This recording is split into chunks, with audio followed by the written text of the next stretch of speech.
तो कहानी की शुरुआत में हम पलाश नाम के लड़के को देखते हैं जो कि कैमरा फिक्स कर रहा होता है और पलाश एक सीसीटीवी कैमरा लगाने वाली कंपनी में काम करता है। उसी कंपनी में एक पूजा नाम की लड़की भी काम करती थी जो कि पलाश की गर्लफ्रेंड थी। अब अपना काम खत्म करने के बाद जैसे ही पलाश अपने ऑफिस में आता है तब उसका बॉस उसे अपने कैबिन में बुलाता है और कहता है कि मुझे तुम्हारे बारे में सब कुछ पता चल चुका है। दरअसल पलाश ने अपनी कंपनी से कई कैमरा चुरा कर बेच दिए थे जिससे उसने करीब 3.5 लाख रुपए कमा लिए थे। तब उसका बॉस उसे कहता है कि या तो 3 लाख रुपए वो उसे दे दे और कंपनी छोड़कर चला जाए या फिर 3.5 लाख रुपए कंपनी में जमा करे और 6 महीने की जेल काटे। तब पलाश को मजबूरन 3 लाख रुपए बॉस को देने पड़ते हैं और उसे वो कंपनी छोड़नी पड़ती है। इसके बाद हम पलाश की बहन लतिका को देखते हैं जो अपने गाँव की फुटबॉल टीम की कोच है। आज उसकी टीम का मैच होता है और उसकी टीम हारने वाली होती है कि तभी वो अपनी टीम में से एक प्लेयर को चेंज करके उसमें सोनू नाम के लड़के को भेजती है, जिसके बाद उसकी टीम जीत जाती है क्योंकि सोनू काफी अच्छा प्लेयर था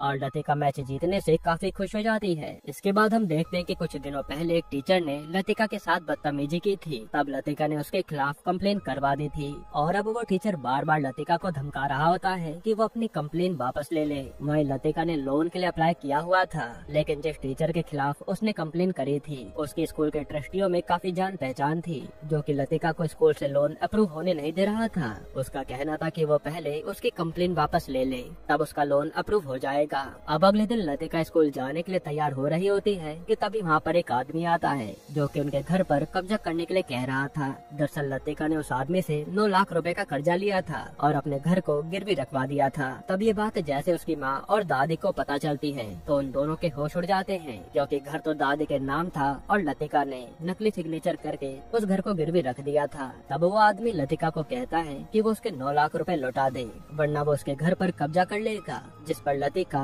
उससे 7 दिन का टाइम और मांगती है। तभी वहाँ पर पलाश भी आ जाता है और उसे भी पता लग जाता है कि ये घर गिरवी हो चुका है। जो पता लगते ही पलाश को काफी गुस्सा आता है। इस पर लतिका कहती है कि मैं तुम्हें कैसे बताती, तुम तो मेरा फोन भी नहीं उठाते थे। तभी यहाँ पर पलाश झूठ कहता है कि मैंने नौकरी छोड़ दी है क्योंकि मेरी कंपनी मेरा इंक्रीमेंट नहीं कर रही थी। पर लतिका को उसकी बातों पर यकीन नहीं होता। जिसके बाद हम बर्मन नाम के गैंगस्टर को देखते हैं जिसके पास 2 आदमी आते हैं। इसमें से एक का नाम मुन्ना होता है और दूसरे का नाम तूफान होता है और तूफान बर्मन के पास पहले से काम किया करता था लेकिन अब वो उस काम को छोड़ना चाहता था। तब बर्मन कहता है कि अब तुम मेरा एक आखिरी काम कर दो जिसमें तुम्हें काफी ज्यादा पैसे मिलेंगे। तब ये दोनों उस काम को करने के लिए मना कर देते हैं। इसके बाद हम पलाश को देखते हैं जो एक बैंक में कुछ पैसे निकलवाने गया था। तभी उसकी नजर कैशियर के पास पड़े पैसों पर पड़ती है और तभी कैशियर कुछ काम से बाहर चला जाता है। अब पलाश के मन में आ रहा होता है कि वो बैंक से पैसे चोरी कर ले लेकिन इतने में कैशियर वहाँ आ जाता है और पलाश पैसे नहीं चुरा पाता। फिर रात को जब पलाश घर पहुँचता है और लतिका से बातें करने लगता है तब वो बातों ही बातों में लतिका से कहता है कि अगर हमें इस गरीबी से निकलना है तो हमें बैंक में चोरी करनी पड़ेगी।